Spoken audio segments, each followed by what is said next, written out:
So guys, അപ്പോൾ നമുക്ക് ഒരു ഓസിലോസ്കോപ്പ് അസംബിൾ ചെയ്തെടുക്കാം. ഒരു ഇലക്ട്രോണിക് ടെക്നീഷ്യൻ്റെ കയ്യിൽ ഉണ്ടാവേണ്ട മെയിനായിട്ടുള്ളൊരു ടൂളാണ് ഓസിലോസ്കോപ്പ്. നമ്മുടെ ഇടയിൽ പലപ്പോഴും പല കംപ്ലൈൻറ്റുകൾ നമുക്ക് കണ്ടെത്താൻ പറ്റാത്തത് മൾട്ടിമീറ്റർ മാത്രം നമ്മൾ ഉപയോഗിച്ച് ശീലിക്കുന്നതുകൊണ്ടാണ്. ഓസിലോസ്കോപ്പ് ഒരു ടെക്നീഷ്യൻ്റെ കയ്യിലുണ്ടെങ്കിൽ ഏതൊരു ഫോൾട്ടിനെയും മദർ ബോർഡിൽ വരുന്ന ഇൻവേർട്ടറിലായാലും ശരി, LED TV ആയാലും ശരി, ഇലക്ട്രോണിക്സ് ഉപകരണങ്ങൾ എന്തുമാവട്ടെ, ഒരു പ്രോസസ്സർ ഉപയോഗിച്ച് വരുന്ന ഏതൊരു ബോർഡിൻ്റെയും കംപ്ലൈൻറ്റ് വളരെ ഈസി ആയിട്ട് നമുക്ക് കണ്ടെത്താൻ കഴിയും. ഓസിലോസ്കോപ്പ് ഉപയോഗിച്ച് നമ്മൾ സർവീസിങ് ഒരു ടെക്നീഷ്യൻ നിർബന്ധമായിട്ടും പഠിച്ചിരിക്കേണ്ട ഒരു ഘടകം തന്നെയാണ്. ഇത് ഉപയോഗിച്ച് ശീലിച്ചാൽ നിങ്ങൾക്ക് തന്നെ മനസ്സിലാവും ഓരോ കംപ്ലൈൻറ്റും. നമുക്ക് തലവേദനയായി വരുന്ന ഏതൊരു കംപ്ലൈൻറ്റിനെയും ഈസി ആയിട്ട് കണ്ടുപിടിക്കാം. മെയിനായിട്ട് ഓസിലോസ്കോപ്പ് ഉപയോഗിക്കുന്നത് ചില പ്രോസസ്സറുകളുടെയൊക്കെ ഔട്ട്പുട്ടിൽ, ഇപ്പോൾ എല്ലാം SMD കമ്പോണൻറ്റിലാണല്ലോ വരുന്നത്. എല്ലാം ചെറിയൊരു ICയിൽ ഒരു പ്രോസസ്സറിൽ ഒതുക്കിയിട്ടാണ് വരുന്നത്. ആ പ്രോസസ്സറിൻ്റെ ഡാറ്റ ഷീറ്റൊക്കെ എടുത്ത് നോക്കുമ്പോൾ നമുക്ക് കാണാം ക്ലോക്ക് സിഗ്നൽ, ഡാറ്റ, അങ്ങനെ പല സിഗ്നൽസും കാണാം. ഈ സിഗ്നൽ നമുക്ക് മൾട്ടിമീറ്റർ ഉപയോഗിച്ചാൽ ക്ലോക്ക് സിഗ്നലിൻ്റെ വോൾട്ടേജ് മാത്രമേ നമുക്ക് ക്ലോക്ക് സിഗ്നലിൻ്റെ വോൾട്ടേജുകളും അല്ലെങ്കിൽ ഡാറ്റ സിഗ്നലിൻ്റെ വോൾട്ടേജുകൾ മാത്രമേ നമുക്ക് കണ്ടെത്താൻ കഴിയുള്ളൂ, വീഡിയോ സിഗ്നലിൻ്റെ എന്തിൻ്റെ ആയാലും. അപ്പോൾ സിഗ്നൽസ് പല വേവ് ഫോമിലാണ് ഉണ്ടാവുക, സ്ക്വയർ വേവ്, അങ്ങനെയുള്ള പല വേവ് ഫോമിലുണ്ട്. ആ വേവ് ഫോം, ആ സിഗ്നൽസ് കറക്റ്റാണോ വരുന്നത് എന്ന് കണ്ടുപിടിക്കാനായിട്ട് ഏതൊക്കെ സിഗ്നലാണ് എന്തൊക്കെയാണ് കട്ടാവുന്നതെന്ന് കണ്ടുപിടിക്കാൻ മൊബൈൽ സർവീസിങ്ങിന് വരെ നമ്മൾ ഉപയോഗിച്ച് വരുന്ന ഒരു സംഗതിയാണ് ഓസിലോസ്കോപ്പ്. അപ്പം ഇത് ഏതൊരു ടെക്നീഷ്യനും ഈസി ആയിട്ട് വാങ്ങിയെടുക്കാം. 1,800 1,500 വിലയുള്ളൂ ഇതിന്. ഈ ഓസിലോസ്കോപ്പാണ് ഇന്ന് നമ്മൾ അസംബിൾ ചെയ്തെടുക്കാൻ പോകുന്നത്. ഇത് ഞാൻ വാങ്ങിയൊരു കിറ്റാണ്. അപ്പം ഇതിൻ്റെ അസംബ്ലിങ് നമുക്ക് തുടങ്ങാം. ഇത് ഇതിൻ്റെ ഡിസ്പ്ലേ ആണ്. ഡിസ്പ്ലേ വരുന്ന ഭാഗം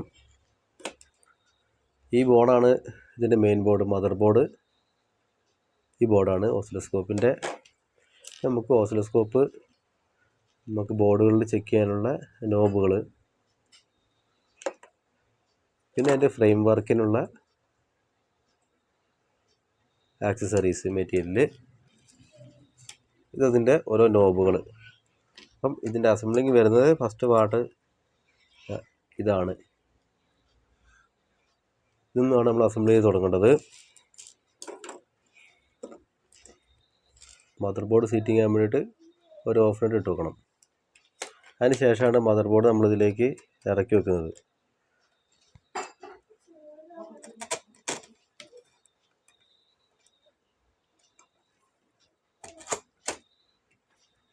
അതിൻ്റെ മുകളിലും നട്ടിട്ടിട്ട് നമ്മൾ മദർ ബോർഡിന് ഫിക്സ് ചെയ്യാം.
ഇതിൽ നമുക്ക് ടൈറ്റ് പിടിക്കാം. കണ്ടമാനം ടൈറ്റ് പിടിക്കണ്ട, കാരണം ഈ മദർ ബോർഡ് ഡബിൾ പിൻ്റെ ഇടയിൽ പൊട്ടും.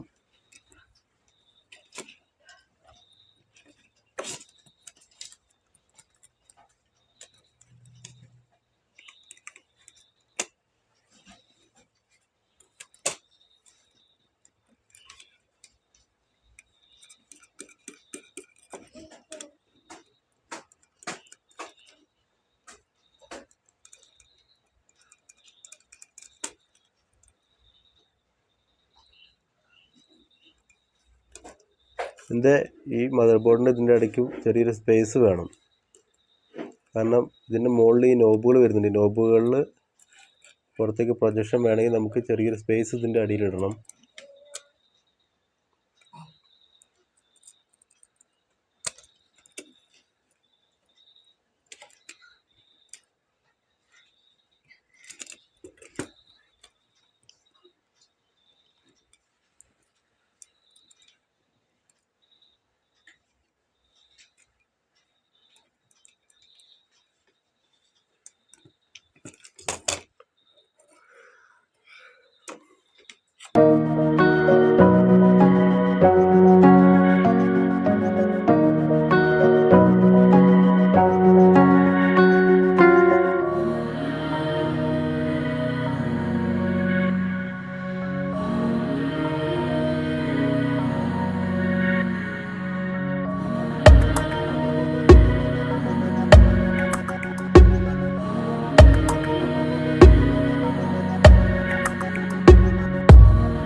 അപ്പോൾ ഗൈസ് ഇതത്രയേ ഉള്ളൂ. ഒരു ഓസിലോസ്കോപ്പ് നിർമ്മിക്കാൻ വളരെ എളുപ്പമാണ്.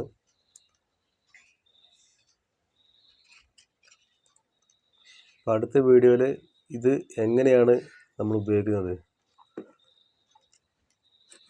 എന്നുള്ള ഒരു ബോർഡ്, ഒരു കംപ്ലൈൻ്റ് ആയിട്ടുള്ള ബോർഡ് നമ്മുടെ അടുത്തുണ്ട്. അപ്പോൾ അത് വെച്ചിട്ട് ഇതെങ്ങനെയാണ് സിഗ്നൽസിനെ എങ്ങനെയാണ് കാണിക്കുന്നത്, എല്ലാ മേഖലയും ഇത് ഉപയോഗിക്കാം കേട്ടോ. ഇൻവെർട്ടർ സർവീസിങ്ങിൽ മെയിനായിട്ട് കയ്യിൽ വേണ്ട സംഗതിയാണ് ഓസിലോസ്കോപ്പ്. അതേപോലെ തന്നെ LED TVകളുടെ മദർ ബോർഡ് സർവീസ് ചെയ്യുന്നൊരു കമ്പ്യൂട്ടർ, മൊബൈൽ സർവീസിങ്, എല്ലാത്തിലും ഉപയോഗിക്കേണ്ട സംഗതിയാണ് ഓസിലോസ്കോപ്പ്. ഇത് ഉപയോഗിച്ച് പഠിക്കണം. മൾട്ടിമീറ്ററിനെ മാത്രം നമ്മൾ ഡിപ്പെൻഡ് ചെയ്ത് വർക്ക് ചെയ്യാൻ നിൽക്കരുത്. എല്ലാ വർക്കും നമുക്ക് വളരെ ഈസി ആയിട്ട് കംപ്ലൈൻറ്റുകൾ കണ്ടെത്താൻ സാധിക്കും. എൻ്റെ എക്സ്പീരിയൻസിലുള്ള ഒന്നാണ് ഈ ഓസിലോസ്കോപ്പ്. ഇത് ഉപയോഗിച്ച് ഏതൊരു ഫോൾട്ടിനെ നമുക്ക് ഫൈൻഡ് ചെയ്യാൻ സാധിക്കും. അപ്പം ഇതൊക്കെ ഉപയോഗിച്ച് പണിയെടുത്താൽ ആ വർക്കിന് അതിൻ്റെതായ ക്വാളിറ്റി ഉണ്ടാവും. എല്ലാം കംപ്ലീറ്റ് ചെയ്യാൻ നമുക്ക് സാധിക്കും.